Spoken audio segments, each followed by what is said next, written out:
Nasdaq Vilnius biržai jau 30 metų. Kiek jau užaugome ir kur dar reikėtų pasistiebti? Taip, tai turime, kaip sakau, profesionalią vertybinių popierių rinką, visą sistemą kartu su institucijom. Ne tik pati birža, bet ir vertybinių popierių priežiūros. Institucija praktiškai visą laiką lenkia laiką. Galima taip pavadinkim, kaip tai padaryti, kad pritraukti naujų investuotojų, ypač institucinių, nauji IPO ir pagyventi tas, vadinkim, senasias bendrovės. Kaip atrodė pirmieji metai po biržos atsidarimo? Pirmieji metai buvo tokie, kad praktiškai nieko nevyko, taip galima sakyti. Kaip atrodė pirmasis akcijų bumas? Kapitalizacija 95 metais siekė 2 milijardus litų, 6 jau 6 milijardai, 7 jau 10 milijardų. Jau pradėjo apie tai gatvėse žmonės šnekėti ir taksi apie akcijų pirkimą, nes įsivaizduokit, indeksas per kelis metus pakilo 3 kartus, paaugo. Svečiuose Dalius Gerulaitis, vienas seniausių Vilniaus biržos aktyvių prekeivių. Pristatau, su mumis šiandien bus rinkos formuotojas Dalius Gerulaitis. Galbūt Dalius tikrai paskui ir prisistatys šiek tiek plačiau. Tačiau mūsų šiandienos tema yra apie kiek simboliška, Nasdaq Vilnius biržai 30 metų, kiek jau užaugome ir kur dar reikėtų pasistiebti. Patys su Dalium neseniai dalyvavom šventiniam renginį, kur buvo minima šit sukaktis, tad šioje tinklalaidėje ir bandysime trumpai aptarti ir prisiminti Vilniaus biržos istoriją, o vėliau ir aktualizuoti bei pakalbėti apie Nasdaq Vilnius dabartinę būklę, bruožus ir galbūt net perspektyvas, kas galėtų rūpėti dabartiniam arba potencialiam investuotojui. Prieš pradedant ir einant prie klausimų, taip pat tikrai noriu priminti klausantiems, kad tai nėra pasiūlymas pirkti ar parduoti ar laikyti šioje tinklalaidėje minimus vertybinius popierius. Prieš priimant investicinį sprendimą rekomenduojame pasitarti su jūsų finansų konsultantu bei įvertinti visas su finansinė priemonė susijusias rizikas ar kitas jums reikšmingas aplinkybės. Tai Daliau, iš tikrųjų, prieš šokant prie mūsų pagrindinių tų klausimų, šiandienos aktualijos, kad tik LHV Estijos bankas, taip sakant, darė obligacijų platinimą, gal teko stebėti, aš kiek girdėjau, tai buvo ypatingai didelio dėmesio susilaukusi emisija ir ten paklausa ar investuotojų norinčių dalyvauti šioje emisijoje buvo viršijo galima kiekį net 16 kartų bendra paklausa. Taip, stebėjau tai nelabai daug, bet rinkoje jautėsi, kad visi masiškai pardavinėja, mažina savo portfelius, kaupia pinigus. Tai šitą dalyką tikrai pastebėjau ir jaučiau, kad paklausa viršys pasiūlą tikrai daug kartų. Šitą buvo galima atspėti, bet kad 16 kartų galbūt šito ir nesitikėjau. Ir šiaip tai tiesiog džiaugiuosi, kad suaktyvino rinką. Tokie dalykai labai suaktyvino rinką. O ką galėtumėte įvardinti, kas buvo gal tie esminiai veiksniai, kodėl tiek daug iš tikrųjų buvo to susidomėjimo, ar čia tas Estijos vadinamas efektas, galbūt ta pati įmonė, nežinau, kiek žinote pats, tai yra tas bankas, galbūt jis yra pagarsėjęs kaip labai patikimas. Kas buvo tie esminiai veiksniai, kurie lėmė tokią aukštą paklausą, jūsų nuomonė? Taip, tai viena iš priežasčių, kad būtent Estijos įmonė. LHV bankas visą laiką jo prekybos apimtis būdavo žymiai didesnis negu Šiaulių banko, kaip pavyzdys. Juos būtų galima palyginti pagal savo rodiklius. LHV akcijos visą laiką būdavo brangesnės ir labiau perkamos. Tai ir apskritai dar gal prisidėjo tiek, kad dabar toksai vis tiek kaip ir neramu dėl ekonominės recesijos ir panašiai. Ir žmonėms patinka tokie produktai kaip 10 metų, vadinkim, obligacijos. Supratau, tikrai, ko gero, aktyvumas obligacijų rinkoje pastaraisiais metais tikrai pastebimas. O dabar jau grįžkime prie mūsų temos, tai galbūt pirmiausia dar galite prisistatyti šiek tiek apie save. Jūs čia taip įvardinau gana paslaptingai, kad džiaugiuosi svečiu, galbūt galite papasakoti apie save daugiau. Tai tiesiog esu ilgiausiai dirbantis įmonėje finansų makleris. Šiaip šioje rinkoje esu, galima skaityti, beveik nuo pat pradžių. Tai, kaip žinome, atėjus nepriklausomybei, buvo 91 metais įvyko privatizacija, visas valstybės turtas buvo privatizuojamas keletą metų, buvo žmonėms išdalinami investiciniai čekiai.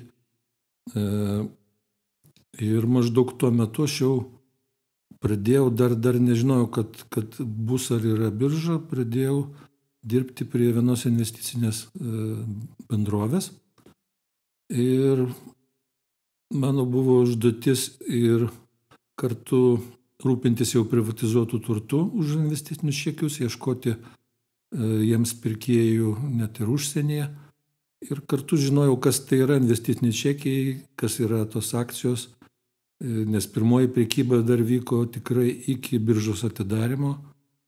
Ir viena iš tokių įdomių buvo projektų, kad pirkau akcijas už, tai kompanijai už tikrus pinigus, už litus, o pardavinėjau už investicinius čekius. Taip. Žodžiu, ir tas savininkas, pas kurį dirbau, kaip ir visi, dauguma verslininkų aktyvių atsiradus vertybinių popierių biržoje įsteigė finansų maklerio įmonę. 93 metais, tais pačiais. Ir taip aš atėjau tais metais į finansų maklerio įmonę, bet dar nelaikiau licencijos, tiesiog buvo daug reikalų su emitentų reikalais, ruoštiems prospektus ir taip toliau. Tų įmonių, finansų maklerio įmonių tuo metu buvo labai daug, gal virš 200, ir tik tai vėliau su metais griežtėjant reikalavimams įmonių vis mažėjo ir dabar jau finansų maklerio įmonės jau turbūt galima suskaičiuoti ant rankų pirštų. Na, iš tikrųjų, iš karto apriepėt labai didelį, daug temų ir daug informacijos, iš tikrųjų pačiam tikrai neteko žinoti ir girdėti, kad tiek daug finansų maklerio įmonių tuo metu buvo. Tačiau grįžkime prie to, užsiminėt, kad priekyba jau net prasidėjo iki tol, kol atsirado birža. Tai galbūt paakcentuokim, pasižiūrėkim tą laikotarpį ir dar pažvelkim iš tos kitos perspektyvos, kodėl svarbu buvo atidaryti biržą ir kaip sekėsi, galbūt net pats prisidėjote arba iš arčiau matėte tą procesą, kaip viskas atrodė, tas laikotarpis, kuomet dar nėra biržos, bet jau yra kažkokios mintis ir kaip visi projektai tuo metu buvo vykdomi. Taip, tai pagrindinis dalykas, kad buvo tie investiciniai čekiai ir jie buvo pas visus praktiškai, taip sakysim. Ko gero, virš 80% žmonių juos gavo. Ir už tos čekius buvo galima įsigyti tą turtą, kurį žmonės turėjo, kurį valdė, taip pasakysim, sodus, butus. Bet didžioji dauguma čekių buvo panaudota, maždaug 65% įsigyti įmonių akcijų, kuriuose dažniausiai žmonės tie dirbdavo. Tai dažniausiai.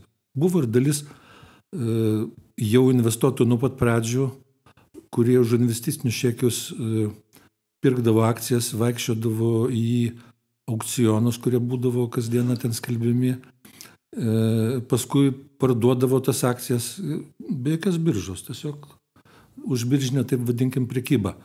Tai tas vyko visą laiką. Tai dar nebuvo tos vertybinių popierių sistemos, nebuvo jokių dar depozitoriumų, akcininkų apskaita būdavo pačiose bendrovėse, akcininkų knygose, padaromi įrašai apie tokius sandorius. Ir ta prekyba buvo tikrai iki biržos visą laiką, nuo pat privatizavimo pradžios. Bet kadangi žmonių daug buvo įsigijusių akcijų ir kad padėti jiems realizuoti tas akcijas, palengvinti jas parduoti biržą, tai be abejo buvo reikalinga birža. Ir ta iniciatyva pirmiausiai buvo, jau nuo pat pradžių privatizavimo, buvo tarp mokslininkų, tai pasakysim, ekonomistų. Iš mokslo akademijos buvo iniciatyvinė grupė, kuri galvojo, kaip čia reiškia įsteigti tą biržą ir padėjo toksai atsitiktinumas. Prisiminau tokius pasakojimus, kaip reiškia atvažiavo kaip ir netyčia prancūzų delegacija į Vilnių, visą savaitę vaikščiojo po visokius kabinetus, ieškojo, kam čia reikia padėti kurti biržą. Ir nesrado su kuo, ir paskutinį vakarą atsisveikindami ir sėdėdami restorane išgirdo apie juos, reiškia, žmogus iš tos iniciatyvinės grupės, greitai sušaukė visus, jie susipažino ir toliau jau tęsė pokalbius Paryžiuje. Prancūzų vyriausybė padėjo, reiškia, ir finansiškai, ir morališkai, ir techniškai visai įsteigti tą vertybinių popierių biržą. Tai davė programinę įrangą, pakonsultavo, apmokė visus darbuotojus ir tokia buvo pradžia. Na, labai įdomu klausytis tą istoriją su Prancūzijos delegacija, kiek ironiškai. O jeigu jau kalbėtume jau apie biržos įsteigimo pradžią, kaip būtent jie atrodė? Koks buvo aktyvumas, kokios tam įmonės galbūt net buvo listinguojamos, kaip atrodė visi tie procesai net ir iš įmonių perspektyvos? Ar sunku buvo išsileisti savo, taip sakant, akcijas, turėti prekiaujamas biržoje? Tai galbūt komentarą tiek iš individualių investuotojų, tiek iš įmonių perspektyvos. Kaip atrodė tie pirmieji metai? Pirmieji metai buvo tokie, kad praktiškai nieko nevyko, taip galima sakyti.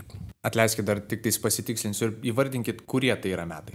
93-94, tai prekyba buvo tokia vangi, kad tiesiog prisimenu, jau dirbau finansų maklerių įmonėj ir tik tai buvo vienas kitas investuotojas ir kai jie pateikdavo pavedimus kažkokį įsigyti iš esamų, viena kita tenai buvo listinguojama bendrovė, tai net ir techniškai viskas taip atrodė gana sudėtingai, kaip čia pasakyti, viskas buvo popieriniam pavidale. Važiuodavau į biržą, neždavau tokį pavedimų lapelį, tuos kelis, pavedimus pateikdavo biržos darbuotojui, kuris vėliau surinkęs iš visų maklerių tokius popieriukus, suvesdavo į biržos kompiuterį ir tada vykdavo arba nevykdavo sandoriai.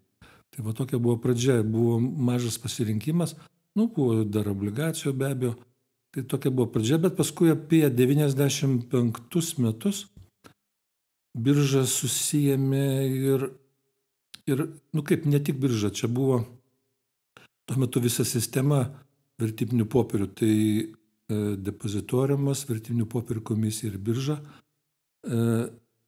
ėmėsi tokių ten priemonių, kad visos bendrovė akcijos buvo įregistruotos depozitoriume, tada jas įregistravus birža jas visas pakvietė kotiruotis rinkoje, o vertybinių popierių komisija pradėjo jų priežiūrą tų emitentų vadinamų ir išleido tos visus reikalavimus, ten visas metinės ataskaitas, kad viskas būtų skaidru ir taip toliau. Atsirado ten garsi vertybinių popierių komisijos skaitykla, kurioje visa informacija apie akcinės bendrovės buvo popieriniam pavidale. Nereikia pamiršti, kad tais metais beveik ir ta kompiuterizacija buvo labai žemo lygio. Windowsai kažkur atsirado tik tai apie 94 metus, maždaug 3-4 metus. Internetas 94 dar metais buvo tik tai labai mažai vartotojų turėjo, tik tai ten keli mokslininkai, kelios mokslo institucijos, studentai, tarp verslininkų dar visai nebuvo interneto, galima skaityti. Taip, ir kai jau daug labai bendrovių atėjo biržą 95 metais, pradėjo jau prekyba didėti, prekybos apimtis didėti, atsirado daugiau jau investuotojų ir nežinau, ar dabar čia, ar ne dabar, paminėti, kad maždaug tas, jau pradėjom net artėti, reiškia, prie pirmojo tokio vat akcijų pirkimo bumo, nu, tai, ar kaip čia pasakyti, tokio pirkimo vajos, nes kai buvo daug pakankamai bendrovių ir kas metai tada pradėjo didėti prekybos apimtis, tarkim, kapitalizacija 95 metais siekia 2 milijardus litų, 6 jau 6 milijardai, 7 jau 10 milijardų. Tai ir kaip prisidėjo tas akcijų pirkimo bumas, kurį ne tik sukėlė vietiniai investuotojai, jie irgi, aišku, pirko, jau pradėjo apie tai gatvėse žmonės šnekėti ir taksi apie akcijų pirkimą, nes, įsivaizduokit, indeksas per kelis metus pakilo 3 kartus, paaugo. Iš karto tokia pagunda atsiranda didžiulė. Aišku, prie to viso kilimo prisidėjo vieno tokio Amerikos fondo pinigai, tai palyginus lyg ir nelabai dideli, ten buvo 200 000 tokia suma ir jinai sugebėjo tą pakelti viską, net kai kurias akcijas po 4-5 kartus. Ir paskui viskas baigėsi kaip visada, kai fondas prisipirko visą savo sumą, jis tiesiog pradėjo drastiškai pardavinėti tas akcijas, fiksuoti pelną. Ir viskas tada krito beveik 2 kartus. Ir pirmieji atsirado, aiškiai, pirmoji krizė, tai buvo apie 98-99 metus, kada žmonės jau pajautė, ką reiškia turėti nuostolį iš vertinių popierių. Ir kiek žinau, buvo netgi taip įsitraukusių šitą prekybą investuotojų, kad net ir pensininkas turėjęs, pavyzdžiui, 2 butus, vieną buvo pardavęs tam, kad specialiai prisipirkti akcijų. Ir žodžiu, taip žmonės neteko savo pirmųjų santaupų. Taip. Na, jūsų tas paskutinis pavyzdys labai komiškas, nes pastaruoju metu mes girdime, kaip žmonės parduoda savo namus, kad nusipirktų kriptovaliutos kokios, tai vadinasi, čia nėra kažkoks naujas dalykas, mes ir 90-ųjų laikotarpį turėjom panašių pavyzdžių tik su akcijų rinka. Tai aš tik tais pasitikslinu, norėčiau, labai įdomu iš tikrųjų, kad paminėjot būtent išorės veikėją, institucinį veikėją, tai yra fondą, kuris sukėlė reikšmingai akcijų kainą. Bet aš tiesiog dar norėčiau pasitikslinti. Tai tuo laikotarpiu, pačioje rinkos pradžioj, pirmiausia, tai kokias iš viso ten įmonės galima buvo prekiauti, galbūt net pavyzdžiais galima įvardinti, bei kas buvo tie dalyviai. Ar tai daugiausia yra verslininkai ir kiek, kaip jūs pats minėjot, man labai įdomu, kiek buvo tų tikrąją to žodžio prasme mažmeninių investuotojų, žmonių, kurie taksi išgirdo apie prekybą akcijomis ir panašiai. Galbūt net įmanoma išgliaudenti kažkokį ir pasakyti skaičių, kiek mes įsivaizduojame, kad galimai Lietuvoje arba Baltijos biržose buvo prekiaujančių žmonių. Taip, įmonių buvo, visos buvo pagrindinės didžiausios įmonės. Tai Lietuvos energija, visos pieninės buvo, Snaigė, ten tiesiog visko neišvardinsi ir visos. Vienas buvo daugiau arba mažiau populiarios ir aišku, vis tik, kaip minėjau, nors sukėlė visą tą pirkimo bumą užsienio pinigai, bet daug labai fizinių asmenų, daug paprastų žmonių, tiesiog tai buvo pakankama naujiena, taip sakysim, bet kiek tas daug, tai jau maždaug, tarkim, vertinčiau, kiek prisimenu, apie 98-99 metus pačiau statistiką, kad buvo 2000 maždaug investuotojų aktyvių. Iš jų pusė buvo rezidentų, pusė nerezidentų. Mačiau tikrai tokią statistiką, prisimenu.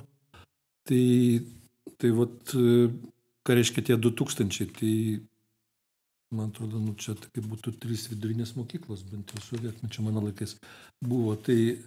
Tai galite įsivaizduoti, tai iš tikrųjų, kad labai maža dalis prekiavo akcijomis, iš dalies dėl to, kad tiesiog ir pas mus tai buvo naujas dalykas, neturėjom tokios patirties investavimo per daug metų ir tiesiog labai daug žmonių buvo finansiškai kaip ir neraštingi. Tai dabar tik tai po truputį keičiasi, ateina, kaip sakyti, kitos kartos, kurios jau viską žino ir viską moka. Tai taip apie aktyvumą tada. Iš karto tiesiog pasitikslinsiu, labai įdomu, kad įvardinote būtent skaičių 2000, galbūt žinot, kiek šiuo metu ir galima, kiek apytikriai prekiauja Vilniaus biržoje arba Baltijos biržoje. Tokių skaičių niekur neradau, nemačiau, bet tiesiog palyginkim, jeigu tuo metu, kai buvo 2000 investuotojų 97-99 metais, tai net ir būdavo, mačiau statistiką, kad tai maždaug per metus suprekiaudavo 100 milijonų litų rezidentai ir tiek pat nerezidentai, vietiniai. Tai taip paskaičiavus išeina 50 000 litų per metus vienam investuotojui. Tai daug ar mažai. Šiaip tai litais tuo metu tai buvo nemažai. Šiuo metu taip vertinčiau pagal tam tikrus kriterijus, taip tokius spėjimus savo, kad maždaug yra ne mažiau kaip 10-12 tūkstančių aktyvių investuotojų. Nes kažkada mačiau tokius skaičius, kiek turi prisijungimų bankuose, kiek investicinių sąskaitų ir tuo metu, tarkim, apie 2015-2019 metais tai buvo 9 000, tai dabar pridėčiau daugiau. Ir vidutinė, tarkim, vakar užvakar vidutinė, tarkim, jeigu biržos apyvarta 2 milijonai eurų, tai metų apyvarta maždaug 500 milijonų eurų, tai gaunasi, kad vienam investuotojui maždaug 40 000 eurų per metus. Ar tai daug? Tai nedaug. Principų nėra labai daug investuotojų. Dar apytikriai galima spėti, kiek šiuo metu yra aktyvių investuotojų pagal tokių naujesnių bendrovių arba IPO, kai būna, kai vyksta, kiek atsiranda tokių akcininkų arba investuotojų, kai jie nusiperka. Tai pavyzdžiui, Ignitis IPO buvo 7,5 tūkstančio fizinių asmenų. Paėmus, tarkim, tokią iš tokių bendrovių, kaip ir naujesnių, dar nuo 95 metų, kur nebuvo Auga Group, ten yra, tarkim, 4,5 tūkstančių akcininkų. Tai čia yra įrodymas, kiek yra tokių žmonių, kurie turi investicinių sąskaitų ir kurie šiandien jas galbūt parduos, nusipirks kitas akcijas. Tai čia apie statistiką. Supratau, gana taip jau chronologiškai gražiai judam vis ir artėjam dabartiniu laiku, tačiau, leiskit peršoksiu dar kartelį šiek tiek atgal. Kolegos sakė, kad tikrai turite kažkokių labai įdomių istorijų pasidalinti. Grįžkime į tą laikotarpį, kai jau, kaip minėjot, žmonės turėjo investicinius čekius ir ten jais arba juos iškeisdavo į akcijas ir tada kažkaip jomis prekiaudavo ar panašiai. Tai iki tam biržiniam laikotarpį, kaip atrodė to finansų maklerio darbas, kaip galbūt dar net nesant biržai, galbūt turit kažkokių pasidalinimų, kaip atrodydavo visas tas darbo pobūdis šitos profesijos? Galbūt taip išskirčiau. Įdomiausia buvo, kad birža, reiškia taip sakyti, prekyba biržoje ilgą laiką nebuvo pagrindinė prekybos vieta. Tai labai daug užbiržinių sandorių buvo vien tik todėl, kad žmonės, kaip minėjau, kad už investicinius čekius buvo labai daug įsigijusių įmonių akcijų. Kai tos akcijos pradėjo kotiruotis biržoje nuo 95 metų, tai žmonės tada jau suprato, kad gali vadinkim, savo gyvenimo kažkokį veiklos turtą, gavę iš valstybės tos čekius, gavę tų akcijų, jie gali už juos gauti ir grynus pinigus. Tai investuotojų buvo ne tiek daug, kiek buvo daug parduodančių tų akcijų. To pasiūla buvo didelė. Dabar paklausa buvo dar ir dėl tokių, kaip čia žmonių, kurie suprato, kad čia yra proga užsidirbti iš tos užbiržinės prekybos. Kodėl? Todėl, kad, reiškia, žmonės pardavėjai, turėdami nuo privatizacijos laiko akcijų, nežinojo tos biržos, buvo per daug kaip ir neraštingi, jie nesikreipė į biržą, jie žiūrėdavo skelbimus laikraščiuose ir reiškia, ateidavo pas tokius pirkėjus ir iš karto gaudavo grynus pinigus, kaip sakant, ant stalo. Tai aš pats tokius laikus prisimenu, kai žmogui, reiškia, esi finansų makleris, bet turi užduoti kažkiek tai surinkti potencialių akcijų, reiškia, pardavimai. Atvažiuoji į kažkokią kitą miestą, kokį nors Alytų ir ten susirenka Lietuvos energijos akcininkai pagal skelbimą. Ir tu visai miniai sakai, žmonės, yra vertybinių popierių birža. Galima ten parduoti akcijas brangiau, negu šiandien yra ta kaina. Sako, baikit čia su savo makleriais. Sako, duodat va dabar čia pinigus ir viskas, skirstumės. Tai va tokie laikai buvo. Tai ir aš pažinojau daug nelegalių, vadinkime, maklerių, kurie niekada nedirbo maklerių įmonėse, kurie ištisai duodavo tokius skelbimus, ištisai važinėdavo ir pirkdavo tas akcijas. Nusivaizduokit, kol bumas, kol yra kasdieną, kyla po kelis procentus tos akcijos, kai jos kyla į metus daug procentų. Tai ir jie paskui savo vardu tas akcijas iškai parduodavo biržoje. Ir tiesiog žinau, kad tikrai pažinojau tokių, kurie buvo milijonieriai. Vien tik tai dėl tokios sistemos, vien tik dėl to, kad dėl neraštingumo paprasčiausiai finansinio. Tai buvo leidžiama, reiškia, tarpininkauti tokie dalykai. Tai tokie dalykai buvo. Tai čia buvo viskas maždaug iki 2000 metų. Tai pagrinde. Paskui tai žymiai sumažėjo ir ilgai dar buvo, ir apskritai tie akcininkai nuo pirmųjų privatizavimo metų ilgai dar buvo, vadinkim, prekybos duona, tai ne tik tai perpardavinėtojams biržoje, bet ir vien tik dėl to, kad tiesiog būdavo įmonių kaip čia įsigijimai, kai ir biržos nereikėjo ir daug metų tiesiog klestėjo tą užbiržinę prekybą vien tik dėl to, kad atsirasdavo kažkokių tai verslininkų, kurie norėdavo įsigyti kažkokią įmonę, tiesiog nupirkti akcinę bendrovę. Jie skelbdavo, kad perka tas akcijas, žmonės ateidavo, parduodavo, jiem nereikėjo biržos. Tai tiesiog buvo galima per dieną nupirkti pusę fabriko. Kai per dieną galėdavo 400 ateiti žmonių į vieną kažkokią salę ir parduoti savo akcijas, buvo tokie laikai.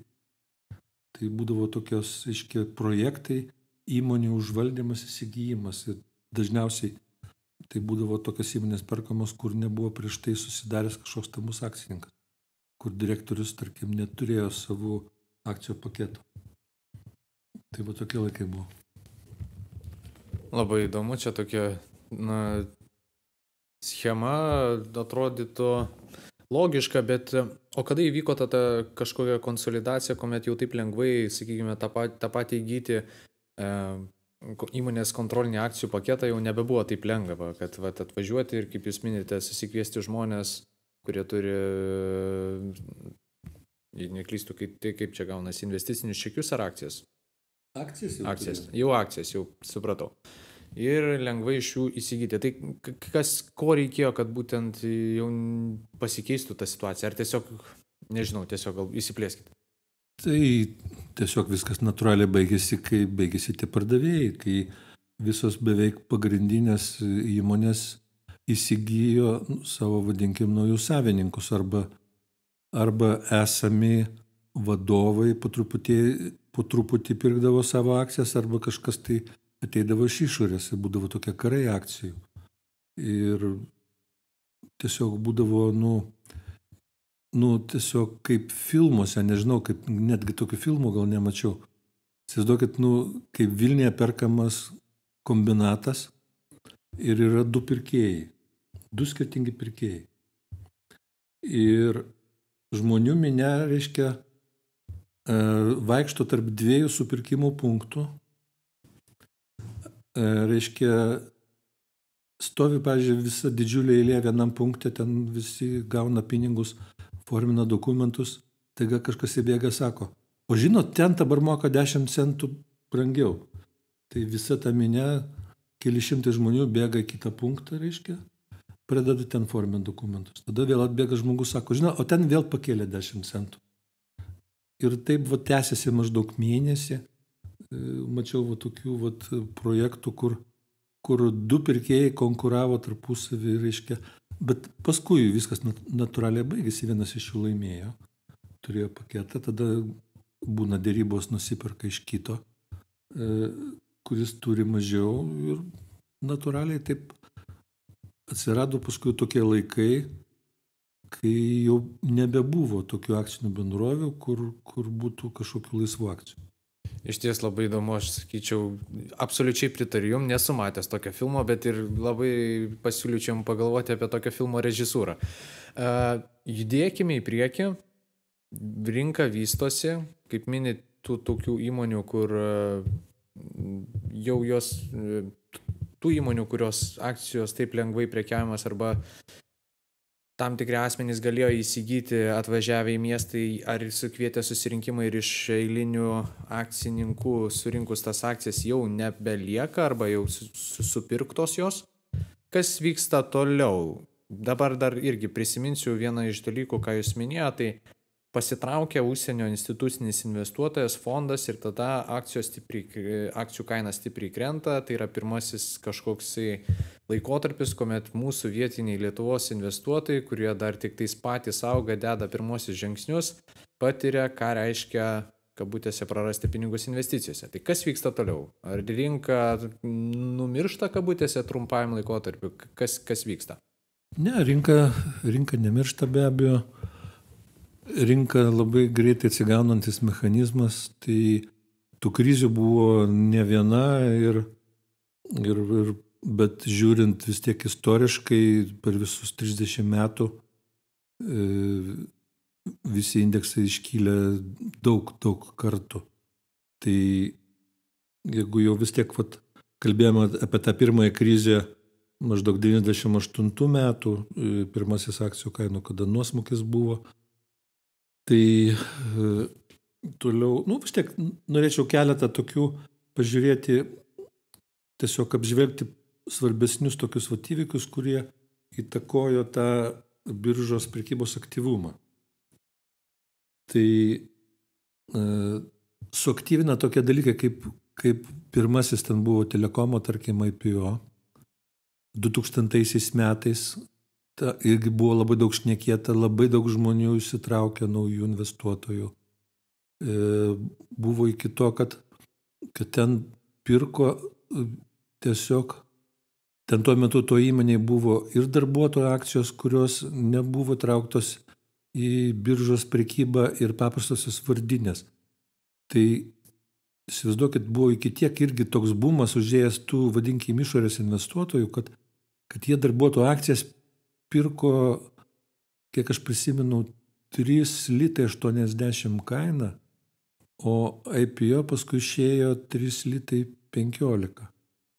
Tai nenoriu čia, galbūt ir negeras palyginimas su Ignitis, paskui gana greitai po IPO telekom akcijas krito ir dėl tam tikrų derivatyvių ten ir pas juos ten su jų pagrindiniu akcininku Telėje, ten tų sandorių tokių, kur investuotojai labai nusivylę, tai buvo nukritę net žemiau 1 lito ta kaina. Tai vadinkim, daugiau kaip 3 kartus yra nukritę, bet dabar šiuo metu laikosi vis tiek labai kaina gera ir vadinkim, tos krizės nepaveikia. Dabar kokių dar buvo tokių krizių, tai arba kokių svarbesnių įvykių. Tai 2004 metais biržos savininkė tampa švedų OMX, tai iš karto, kaip pasakyti, pagerina programinę įrangą, tiesiog tokio suteikė daugiau judėjimo tarp prekybininkų. Toliau Europinės teisinės bazės įvedimas 2004 metais. 2008 metais pasaulinė kainų griūtis, kai akcijos praktiškai kito 70-80%. Tai buvo viena iš didžiausių griūčių, ko gero, Baltijos rinkose, Vilniaus biržoje, nes tai palėtė visas beveik akcijas. Niekas neišgyveno, kaip sakyti, visi fondai, Europos fondai, kurie čia buvo, visi krito labai stipriai. Ir viena dar iš papildomų priežasčių buvo ne tik, kad blogos žinios, vadinkime, ir akcijos tada perka, bet kad jau tuo metu, 2008 metais, buvo rinkoje daug skolintų pinigų, tai buvo svertinė prekyba, tai buvo repo sandoriai, žmonės buvo labai godus, jiem patiko tas akcijų kilimas ir jie pirko ne už savo pinigus. Tai kai pradeda akcija kristi 15% per dieną, buvo toks laikotarpis, 8 metų rugsėjo mėnesį, 15% per dieną krisdavo, būdavo net sustabdoma prekyba biržoje ir vėl paskui pratęsima. Tai tie svertiniai pinigai sudegdavo iš karto praktiškai per savaitę ir aš net nežinau, būdavo milžiniški nuostoliai, buvo taip. Toliau čia tuom nesibaigė, ten prasidėjo tokie dalykai kaip po 8 metų tos kainų griūties, tai kelių įmonių obligacijų defaultai, iš viso tokia buvo eilė metų, kai nebuvo gerų naujienų, vien tik tai, vadinkime, blogesnės naujienos, kurios kaip ir investuotojus atbaidydavo galbūt nuo naujo investavimo. Tai Agrovilo akcijų defaultas, paskui ten Graikijos obligacijų defaultas, Snoro banko griūtis 13 metais, 11 metais, 13 metais Ūkio banko bankrotas. Tai kaip Snoro, pavyzdžiui, ten tikrai milžiniški buvo pinigai pas žmonės, kaip ir Ūkio banko, ir visa tai buvo atimta iš žmonių. Tai nežiūrint viso to, vis tiek vėliau po šitų visų dalykų vis tiek rinkos kyla. Labai nuskubėjome daug į priekį. Įdomu, kad išskyrėte tos tokius pagrindinius etapus, tačiau gal norėtųsi dar pasigliaudėti juos vieną po kito kiek išsamiau. Tai labai išskyrėte telekomo IPO kaip kažkokį suaktyvinusi, į rinką suaktyvinusi įvykį, o vėliau sekė ES, taip sakant, stojimas į ES. Ir man šioje vietoje galbūt labai yra įdomu, kaip tai lėmė kažkokius rinkos pokyčius. Vis tiek tikiu, kad reguliavimas iš ES turėjo būti griežtesnis, ko gero, ir naujų taisyklių turėjo netrūkti. Tai kaip atrodė tie pokyčiai, galbūt net iš profesinės perspektyvos, gal jūs turėjote kažkokius naujus standartus, kažkaip pakeitė jūsų pačią veiklą, darbą, pobūdį ir panašiai. Taip, gal pirmiausia norėčiau pagirti vertybinių popierių rinkos reguliavimą Lietuvos Respublikoje, nes tai buvo vienintelė, ko gero, nežinau, ar vienintelė, galbūt ir vienintelė sfera veiklos Lietuvos ekonomikoje, kuri neturėjo jokio sovietinio pagrindo. Tai nuo pirmų dienų buvo taikomi iš karto europiniai standartai, europiniai dokumentai, europinis reguliavimas. Nuo pat pirmų dienų. Ir tas jaučiasi visą laiką, visą tą biržos gyvavimo laikotarpį, kad, reiškia, tie tokie aukšti europinės, reiškia, standartai. Tai ir biržoje praktiškai tas reguliavimas, reiškia, ne tik pati birža, bet ir vertybinių popierių priežiūros, reiškia, institucija praktiškai visą laiką lenkia laiką, galima taip pavadinkim. Tarkim, ES direktyvos buvo pradėtos diegti, kiek aš pamenu, nuo 98 metų, o į Europos Sąjungą įstojom žymiai vėliau. Pavyzdžiui, Nasdaq Vilnius įvedė prekybą eurais irgi gerokai anksčiau, negu į Lietuvą buvo įvestas euras. Tai tiesiog vien tik tai dėl to, kad buvo visas tas požiūris labai vakarietiškas ir standartai priežiūros ir reikalavimai viskam, tai per visą, kiek prisimenu, 30 metų šitą istoriją nebuvo nei vieno skandalo susijusio su finansų maklerio įmonė. Nebuvo nei kažkokių ten apgavyščių tokio skandalo, ten kažkokio bankroto garsaus ar panašiai. Visą laiką, čia skirtingai, tarkim, palyginus su banko sektoriumi, kurio pirmoji krizė 94-96 metais, prisimenu, buvo didelė. Buvo uždaryti 17 iš 28 veikusių bankų. Tuo metu ten ir Sekundė bankas, kuris dalino pažadus žmonėm, BSV koncernai ten visi veikia ir reiškia, ten akivaizdžiai trūko tokios priežiūros. Kiek suprantu, bankų ta krizė tais metais vyko tik todėl, kad tiesiog buvo leidžiama patiem bankam, jų vadovam daryti, beleką su tais pinigais. Rizikuojant ir, tų nebuvo jokių kriterijų europinių. Tai štai, kad, viskas tai atėjo, matyti, iš sovietinio tokio. Tai kaip minėjau, visą laiką ta vertybinių popierių sistema buvo aukščiausio standarto ir dabar kaip reikalavimai tie jautėsi, tarkim, jau apie 98 metus, kai buvo pirmieji reglamentai vesti, tai aš galbūt tokį kuriozinį palyginimą pasakysiu, kuris man dabar atėjo galva. Nuo pat pirmųjų metų rinkos dalyviai, tai tokie kaip vertybinių popierių komisija, depozitoriumas, birža, makleriai, mes vieni kitus pažinodavome ir labai draugiškai bendraudavom. Tai daug bendraudavom, tai tiesiog galėdavai visur bet kur nueiti, pasikonsultuoti, pasikalbėti. Įsivaizduokite, šiais laikais aš neįsivaizduoju, kad taip įvyktų pas mane.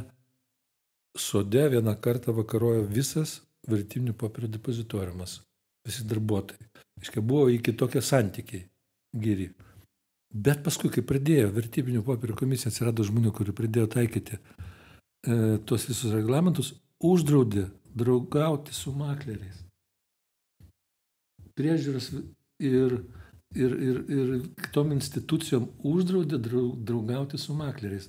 Santykiai tapo tokie tiesiog, dalykiniai tiesiog ir šalti.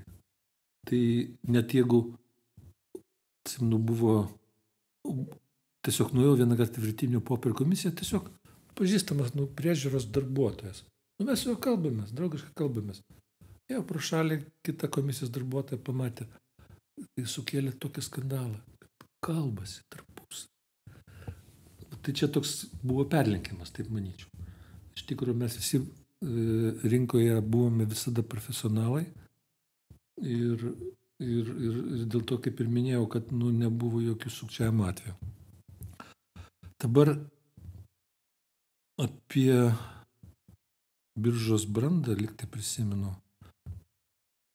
Klausimas, ar aš čia paskubėjau. Jeigu jau pačiam ant lūpos kabo ši tema, tai tikrai galime pasikalbėti. Nes man atrodo, bet ar nėra taip, kad, tai jūs teisus, gerai, norėjau sakyti, kad galbūt europinis reguliavimas, apie kurį kalbėjome, arba ties standartai, galbūt iš esmės ir lėmė kažkokį biržos brandos augimą, bet pakalbėkime apie tą biržos brandą ir jūs pirmiausia gal net man apibrėžkit, ką jūs galbūt net turite omeny biržos brandą, kas yra brandi rinka. Va čia yra vienas, ko gero, net ir biržos formuotojų priežiūros institucijos minis, tai yra tikslas užtikrinti, kad birža pasiektų brandą, bet kas yra ta branda? Galbūt aš turėjau galvoje vis tik tai ne tą žodį branda, bet profesionalumas, bet kuris labai yra lygiagrečiai su branda. Juk juk pirmieji metai biržos gyvavimo, tai buvo tokie metai, kai viskas sutapo su technologijų praktiškai revoliucija. Viskasgi, kaip jau minėjau, visose vertybinių popierių rinkos institucijose praktiškai visas darbas buvo popierinės nuo pat pradžio. Tai reiškia, kad ir depozitoriumas neturėjo jokių programų. Jie dėliodavo popieriukus iš vietos į vietą, tai paskui suvesdavo į kompiuterius. Bet tokių apskaitos programų nebuvo. Buvo tiesiog sukurti, matyt, galbūt pagal prancūzų pavyzdį, ir kaip blankai, kurie buvo nešiojami iš vieno dalyvio kitam. Tai reiškia, kad jeigu nori parduoti žmogaus akcijas, eini į tą įmonę, kur jo akcijos apskaitomos, užpildai specialius blankus, ten pasirašo atsakinga darbuotoja, neši viską į depozitoriumą, tada jie irgi viską patikrina, pasirašo ir tik tada jau patenka žmogus, vadinkime, maklerio apskaitą ir gali parduoti jas biržoje. Tai tas popierinis variantas, ir kaip minėjau, dar pirmieji sandoriai biržoje ant popieriukų, tai čia atrodo, kad tiesiog kaip viskas prasidėjo. O gana greitai tai jau kaip akcijų, vadinkim, pirkimo bumas nebūtų galbūt prasidės ir turės techninės bazės, jeigu nebūtų jau birža pasiekusi tokio lygio, kad beveik visos tuo metu veikiančios finansų maklerio įmonės jau turėjo terminalus prekybos. Tai, kaip minėjau, dar net nebuvo interneto, galima skaityti, bet jau buvo išvedžioti po visą miestą, reiškia, linijos specialios ir visi, kas norėjo prekiauti, tą galėjo nesunkiai padaryti. Tai taip, ir tiesiog visą laiką, reiškia, birža profesionaliai eidavo kartu su technologijų progresu ir tobulindavo ir prižiūrėdavo savo esamą prekybos sistemą.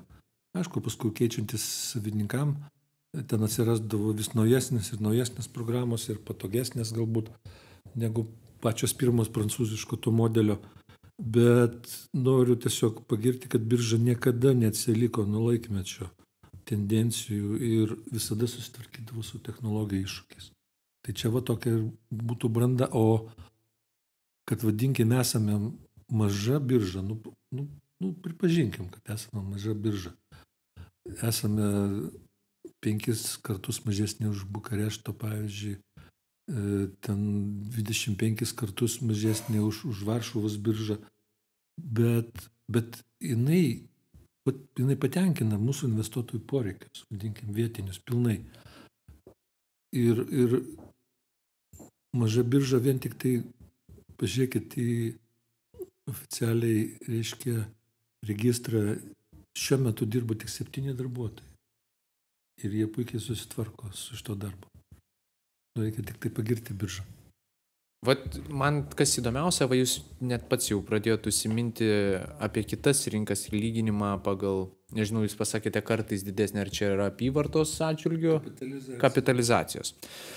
Tai labai įdomu, kad technologiškai, kaip suprantu, žingsniavimas šios biržos buvo išvien su toms naujausiamis tendencijomis ir ko gero net nėra ko lyginti su pačia pradžia. Tie 30 metų padaryti dideli žingsniai, tačiau būtent jeigu mes daugiau šiek tiek nueitume į tą lyginimąsi su kitomis šalimis, tai per tuos 30 metų lyginant, būtent galima ir su tais pačiais, sakykime, Rumunija, Lenkija nėra gal tokios homogeniškos ar visiškai identiškos šalis, bet geriausiai gal lyginimo pavyzdžiai, nežinau, Latvija, Estija. Panagrinėkime, kaip mes atrodome jų atžvilgiu, kaip galbūt jų kelias netgi skiriasi, galbūt labiausiai čia kalbant apie Baltijos šalis. Net nežinau, kad čia didelio, matau tik tai gal vienintelį skirtumą, kad, kaip Lietuva yra didesnė iš tų 3, vadinkim, šalių, joje daugiau bendrovių, daugiau, reiškia, listingavimo bendrovių, bet Latvijos rinka yra mažiausia ir investuotojų skaičius yra mažiausias, o Estija išskirčiau, kad buvo visą laiką daugiausia pačių investuotojų, kaip pasakyti, jie buvo labiau profesionalesni, turėjo daugiau patirties ir tai vien tik todėl, kad į Estiją visada plūdo ir ėjo skandinaviškas kapitalas. Ir skandinavai visą laiką daug lankydavosi Estijoje ir jie žinojo tas įmonės ir jie jas labiau pirkdavo negu kitų, vadinkim, šalių įmonės, nei Latvijos arba Lietuvos. Vien tik dėl to. Tai ir, vadinkim, ta investavimo kokybė pačioje Estijoje, man atrodo, visą laiką buvo aukštesnė. Ir tas aptarnavimas, vadinkim, bankų kaip tarpininkų biržoje. Tai tokie skirtumai. Dabar galbūt dar norėčiau pasakyti, o kaip palyginti su Lenkija arba Bukareštu, tai aš tiesiog palyginau, kad ten didesnės šalis, didesnės biržos, didesnė kapitalizacija, daugiau įmonių, daugiau investuotojų, daugiau indeksų, daugiau pritraukimo, daugiau IPO. Tai viskas čia yra labai natūralu. Bet net nepalyginsi mūsų su, tarkim, New Yorko biržomis. Tai ten net kalbų, matyt, čia net nėra apie tos skirtumus. Bet paminėsiu, kad ten jau tada, kadangi ten yra jau, turbūt koks ten 100 metų patirties tos investuotojų, tai ten jau dar turi didelės įtakos tokie technologiniai dalykai. Ten yra investuotojai tokie patyrę, ten daug veikia tokių institucinių, visokių fondų, kurie kūrė algoritmus, kurie naudoja robotus prekybai, kurie valdo didžiulius portfelius, ten yra didžiulius apimtis. Jiem jau, kad aplenkti, kad įsilaikyti rinkoje ir aplenkti konkurentus, reikia technologinių sprendimų tam. Pas mus dar taip neaktualu, pas mus, kaip aš juokiuosi, mūsų Baltijos rinkoje prekiauja studentai, stumdydami vieną akciją pirmyn atgal 10 kartų. Tai, padaro per dieną sandorį už 5 eurus maksimum. Tai nepalyginsi su New Yorko biržomis. Ten tokių dalykų nėra. Tai ten netgi svarbu tokie, kaip sakau, technologiniai dalykai, kiek girdėjau, tie, kurie valdo fondus, jie perka brangesnės vietas, kuo arčiau biržos. Ten jau svarbu, kad tu 100 metrų būsi arčiau biržos pagrindinio serverio, tu laimėsi tas tenai nano ar milisekundės ir kažką aplenksi su sandoriu labai greitai besikeičiančioje rinkoje. Ten tokie dalykai yra. Išskyrėte Estiją. Estija kaip aktyvesnė, galbūt ir daugiau kapitalo ir to profesionalumo turinti rinką. Tai, bet imant to platesnių mastų, mes apie Estiją iš lietuvių perspektyvos visą laiką mąstom kaip kažkokią ekonomiškai raštingą, finansiškai raštingą turinčią visuomenę, kaip auginančią startuolius. Ar čia kažkokie yra makro veiksniai, kurie lėmė, kad būtent Estijoje turime tiek, pavyzdžiui, tos pačius mažmeninius investuotojus, kurie yra tikriausiai aktyvesni, pavyzdžiui, net ir tas pats pavyzdys, ką tik mes kalbėjome apie LHV banką, ten investuotojai minėjot mažmeniniai, ten net parsidavinėjo pozicijas, skubėjo ir labai didelis kiekis. Jeigu neklystu, kiek ten 16 000 dalyvių norėjo sudalyvauti šitoje emisijoje, berods. Tai tiesiog, kaip jūs čia žiūrite, čia yra kažkoks bendra, nuo pat nepriklausomybės pradžios, čia Estijos kažkoks skirtingas net ir politinis kelias buvo, kuris jos privedė tiek prie kažkokio inovacijų, tokio centro arba mažosios šalies, ar tai buvo tiesiog tik tas aspektas, kad minėjote, jų geografinė padėtis dėkinga šalia Skandinavijos, ar kur jūs čia išvelgtumėt? Nes bendrai dar prieš tai, ar pripažįstate, kad Estijos visuomenė finansiškai kažkaip raštingesnė ir aktyvesnė negu lietuvių? Taip, pripažįstu ir dabar galvoju, niekad nesidomėjau, bet Lietuvoje buvo labai toks primityvus privatizavimo modelis, tie investiciniai čekiai. Ir kai visi praktiškai tapo akcininkais, to net nesuprasdami. O Estijoje, nežinau, ar tai buvo, galbūt nebuvo. paliekam tai istorijai. Ir jeigu tai nebuvo, tai tiesiog viską pasako, kad jie investavimą visai kitaip žiūrėjo. Reiškia, nes lygiai taip pat kaip žiūri bet kuris vakarietis, kuris negauna už dyką kažkokių čekių, taip sakysim, kuris akciją įsigyja tada, kada jis jau paskaičiuoja, kad jos nori, kada jam leidžia finansinės galimybės ir jis jas tada pardavinėja irgi pagal visas taisyklės investavimo. Tai galbūt dėl to tas raštingumas, kad nebuvo kažkokio primityvaus privatizacijos modelio Estijai. Na, labai įdomu. Norėčiau paminėti ir tada paklausti apie veiksnį, kuris palies visas Baltijos šalių, tiksliau visą Baltijos biržą, tai patikslinkit kada, bet pakankamai neseniai išėjo naujiena, kad bus sudaromas MSCI Baltic indeksas, į kurį pateks ir kai kurios lietuviškos bendrovės. Tai galbūt galėtume plačiau papasakoti, kokia gali reikšti, kokia yra reikšmė aplamai tokių indeksų biržose tarptautiniu mastu, kitos gal istorinių net pavyzdžių turit ir kaip tai gali prisidėti prie tos pačio likvidumo ar kažkokios apyvartos padidėjimo mūsų biržose. Taip, indeksai yra sudaromi visose biržose ir kuo didesnė birža arba kuo didesnė rinka ten tuo metu, tai tuo daugiau tų indeksų, tiesiog jie padeda investuotojams orientuotis, kas vyksta toje biržoje. Tiesiog rodo tas tendencijas, nereikia žiūrėti į atskiras įmonės, nereikia pačiam statistikos suvedinėti. Tu gali įvertinti tą rinką iš šalies visiškai, niekad nevažiavęs vadinkim, į tą pasaulio dalį. Tai dar kuom svarbu, kad tada indeksai yra patogus tuo, kad vadinkim, vėlgi stambesniems investuotojams jiem palengvina sprendimus dėl to, kad jie išsirenka regioną, tarkim, išsirenka kažkokią besivystančių šalių rinką. Ir jis pasirenka tiesiog tinkamą arba tinkamus indeksus ir investuoja tiesiog pagal tą indeksą arba seka to indekso kotiruojamas bendrovės arba tiesiog perka tiesiogiai to indekso kažkokius išvestinius vienetus. Tai indeksų svarba yra didžiulė. Dabar ar pakeis šitas naujas indeksas, kažin ką čia dabar, nemanau, kad čia dabar įvyks kažkokių didžiulių pokyčių, tol kad pirmiausiai tai teisingai, indeksas yra, tie, kas seka tos indeksus, jie matys, kad yra toks indeksas Baltijos šalių, bet ar jis daugiau dvigubai skirs pinigų arba 10 kartų, aš labai bijoju. Tai jis pirmiausia tiek pažiūrės į tą rinkos dydį. Tai turi vykti kažkaip natūraliai, turi pirmiausiai rinkos pačios augti, tada investuotojų, reiškia, tada investicijos turėtų didėti.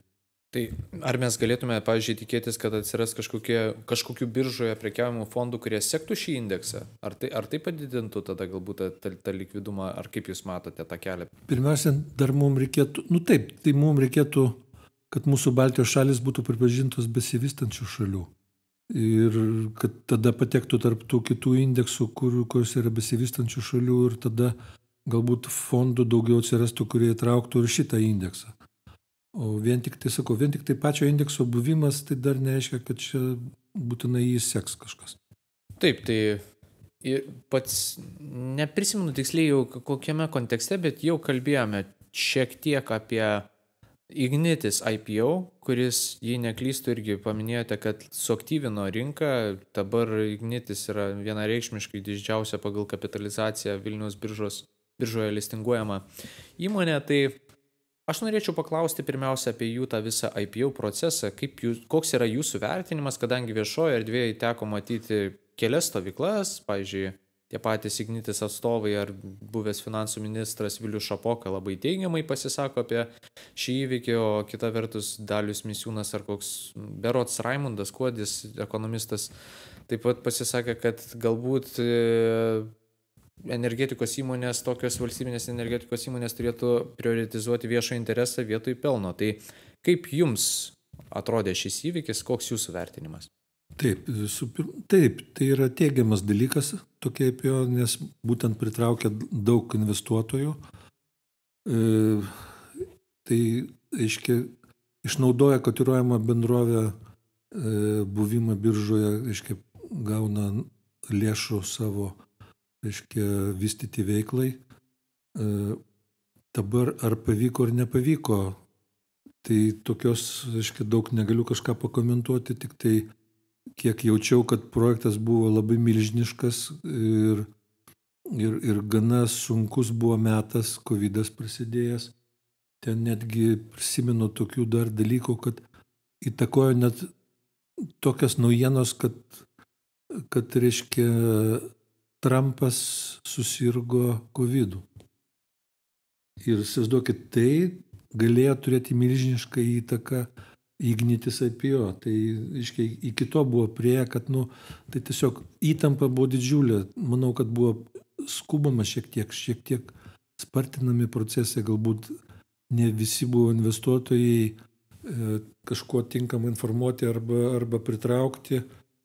Ir tai paprasčiausiai tas kritimas, kuris po to prasidėjo kažkiek tai po IPO, tai rodo, kad ne visi investuotojai buvo patenkinti. Tai greičiausiai buvo tokių, kurie paskui pagalvojo, gal tikrai taip ir didelė kaina, nes IPO visą laiką yra tokia problema, kad tu tiksliai nežinai, kokia bus kaina. Tai paskui pradeda, aiškiai, dar kažkokia matyti informacija buvo ir paskui pradėjo institucinė greičiausia, nes jau buvo daugiausia, pradėjo mažinti portfelius tos. Tiesiog mažindami riziką turėti šitos bendrovės akcijų. Jie kažkur įžvelgia nesutapimą, matyt, kainą su esama ekonominė situacija. Tai, bet šiaip vertinu teigiamai iš tai, kad ir manyčiau, kad jeigu kalbėti, ko reikėtų dabar mūsų rinkoms, tai vienas iš tokių dalykų, tokių IPO reikėtų. Tik tai tų įmonių turėtų būti, nežinau, ar yra tiek daug, tai turi būti vienas iš tokių dalykų, kur reikėtų suaktyvinti prekybą biržoje ir reiškia, pritraukti investicijas, tai didelių, stambių valstybės įmonių, kurios dirba pelningai, prieš tai, reikia sutvarkyti, kai buvo Ignitis valdymą visą. Valdybai šiuolaikinių žmonių reikalinga ir tada juos traukti į prekybą. Taip, judam tuomet toliau su šių dienų aktualijom. Man atrodo, kad viena labiausiai linksniuojamų temų susijusių, kuri yra siejama su Vilniaus birža ar Baltijos birža, tai likvidumas. Tai ar jūs pats minėjote, kad yra juokeliai, kad kas prekiauja šioje biržoje, tai yra studentai, kurie tą pačią akciją 10 kartų pirmyn atgal stumdo, tai ar pritartume dar kartelį tiesiog patvirtinkit, ar iš tikrųjų mes turime tų problemų su likvidumu? Jei taip, kiek jos yra rimtos, kokią tai žalą daro, o jeigu reikia tai taisyti, tai kokie yra būdai? Tai yra institucinių investuotojų traukimas. Jei taip, tai kaip juos pritraukti? Tiesiog užduokit receptą arba patarkit tiem patiem instituciniam reguliuotojam arba... Taip, likvidumas, tai, taip, gal vis tik tai taip pavadinkim, kad apyvartos pakankamai mažos ir likvidumas yra labai skirtingoms bendrovėms. Yra daug problema, taip sakysim, yra problema, kad yra įmonių Lietuvoje, kurios dar, reiškia, kotiruojamos, kurios yra nuo 95 metų ir jos neįvertina ir galbūt nesupranta čia tos naudos būti biržoje. Ir vietoj to, kad jos galvotų, kaip išleisti kažkokią akcijų dalį, parduoti, kaip kažkada Grigeo padarė SPO, kuri buvo labai pasisekusi, reiškia. Tai buvo geras pavyzdys. Tai tokių kartų, reiškia, čia ne tik IPO reikėtų, bet ir SPO galvoti toms senesniems įmonėms, kur jau yra susiformavę savininkai, ne valstybė, o privatus asmenys. Ir IPO, aišku, reikėtų būtinai, tai irgi suaktyvintų rinką. Turi būti įdomių bendrovių naujiems investuotojams, labai paprastai.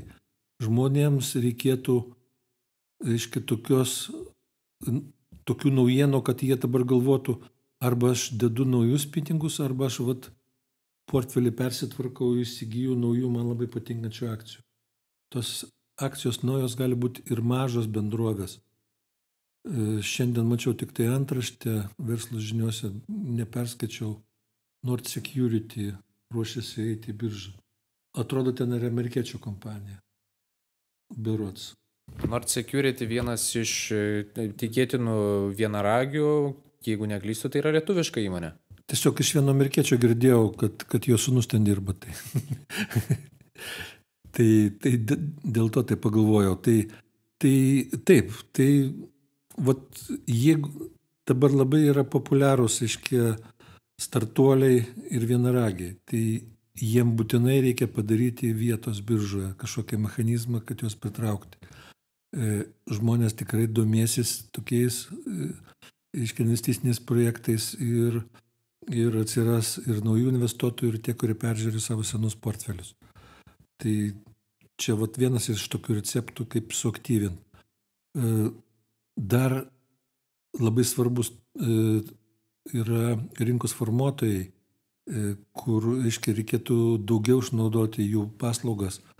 Yra, kaip minėjau, tokias bendrovės, kurios nevertina buvimą biržoje, daug metų netgi galvoja, patekusios 95 metais ir neturinčios tokių planų kažko pritraukti investicijų, tarkim, ten jau su savininkais viskas aišku, šeimos klanai kaip pavyzdys ir panašiai, tai jie greičiau visą laiką svajoja apie šeimą iš biržos. Bet tai tiesiog, galbūt per mažai yra konsultantų, kurie jiems pasiūlytų kažkokių projektų, kaip vis tik tai tą verslą plėsti, vystyti. Tai, kaip minėjau, pavyzdžiui, Grigeo SPO, tai parodė, kad ten supranta vadovai šitos dalykus, buvimą biržoje. Tai tiesiog to raštingumo trūksta ne tik investuotojams, bet ir esame įmonių vadovam. Vienas svarbiausių, ko gero, potymių, ko dar vis tiek norėčiau jūsų paklausti, iš investuotojų perspektyvos, tai kokie galbūt patarimai pačiam investuotojui, kuris norėtų žengti į šitą rinką, kuo jis skiriasi nuo galbūt tų jau kabutėse tapusių tradicinių, kuomet mes dažnai žvalgomės dabar jau į JAV įmonės, žinome kažkokius pagrindinius analizės metodus, mes žinome, kad kur nesunkiai rasti informacijos apie balanso ataskaitas, daryti vertinimo modelius ir panašiai. Kuo skiriasi Baltijos birža, informacijos kiekio ir kokie patarimai aplamai, koks tas kelias investuotojo, kuris ieško kažkokių potencialių, kabutėse gerų, galbūt investicijų potencialių įsidėti į savo portfelį? Taip, čia labai dar priklauso nuo pačio investuotojo, nuo jo patyrimo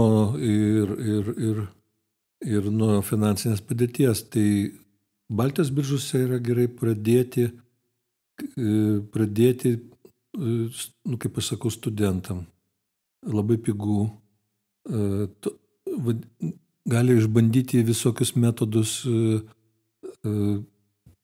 mažais kiekiais, vadinkim, su mažom sąnaudom. Labai daug informacijos ir tos informacijos tai ne tik apie pačias bendrovės ten biržoje tų pranešimų, bet tos informacijos už tai, kad mūsų visada rinkos bendrovės yra apžvelgiamos viešoje erdvėje. Tai bet kur, kad ir Delfi, Lietuvos ryte, verslo žiniuose, visada visi skandalai, kaip sakyti, iškyla, visada viskas žinai. Ten jau, pavyzdžiui, sunkiau orientuotis užsienio tose rinkose, tada tos informacijos yra žymiai daugiau.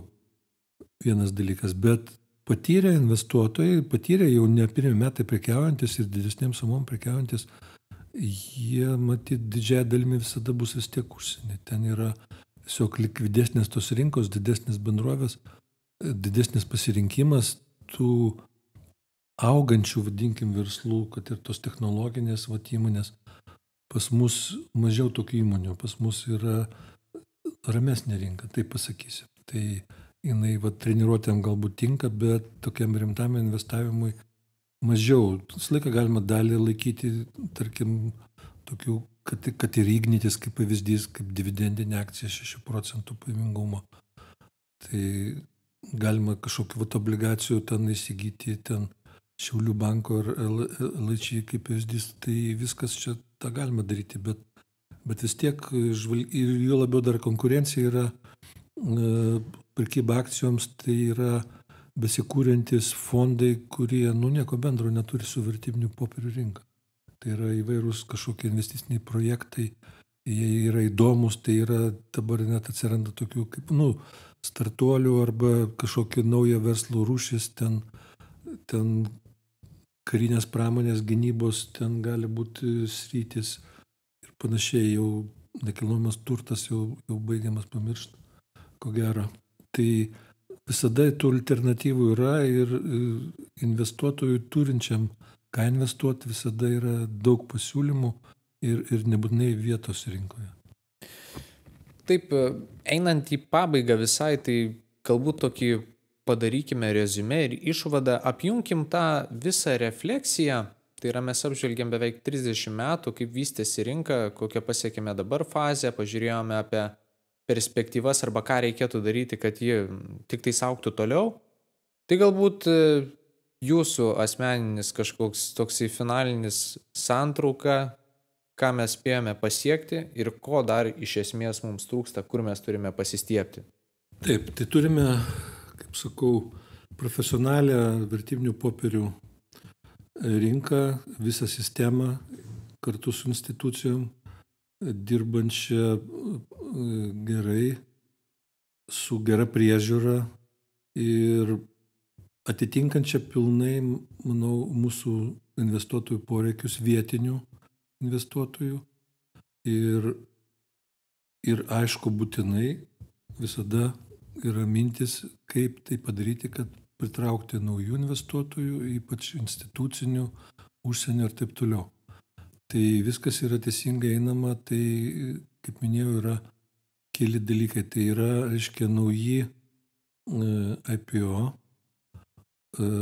naujos įdomios bendrovės, tokios kaip vienaragiai, gali būti ir tiesiog akcinės bendrovės, kurios stipriai, aiškiai, plečia savo verslą ir pagyventi tas, vadinkim, senasias bendrovės, jom reikėtų tiesiog, reiškia, kažkokių tai projektų, tiesiog padėti jų vadybai verslą vystyti, kad jie galėtų SPO daryti, taip sakysim. Tai tiesiog čia patys konsultantai turėtų būti aktyvesni, manau, šiuo atveju nepakanka, to konsultavimo pakanka. Ir rinkos formuotojai turėtų būti, reiškia, aktyvesni, daugiau bendrovių turėtų naudotis jų paslaugomis,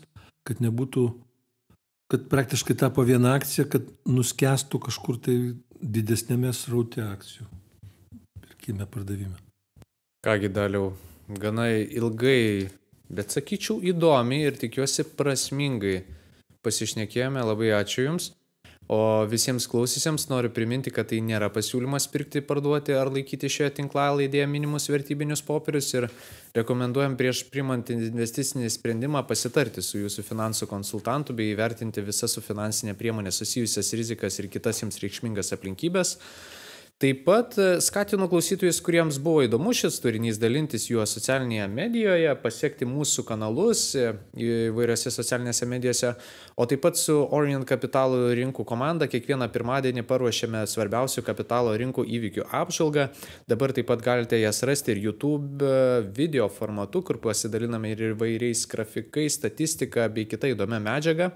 Na ir žinoma, mums tikrai labai yra įdomu išgirsti, kokios kapitalo rinkų temos, sektoriai ir tendencijos jūs domina, tad rašykite komentaruose ir mes tikrai būtinai bandysime atsižvelgti jūsų komentarus ir norus. Su jumis buvo Orient komanda, aš Povilas Petručionis ir Dalius Gerulaitis. Dėkojame, kad klausėte ir iki kitų kartų.